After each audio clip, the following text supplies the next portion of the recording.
Hi everyone, in front of me I've got Pixel 3a and let me share with you how to reset network preferences on this device.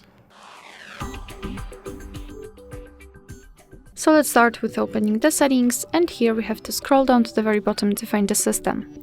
Now let's scroll and find reset options, and as you can see at the top we've got the option looking for, so let's reset Wi-Fi, mobile and Bluetooth.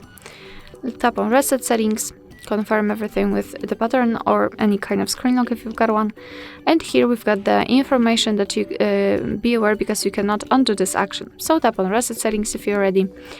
And we just did it. We can do it again to be sure. Okay.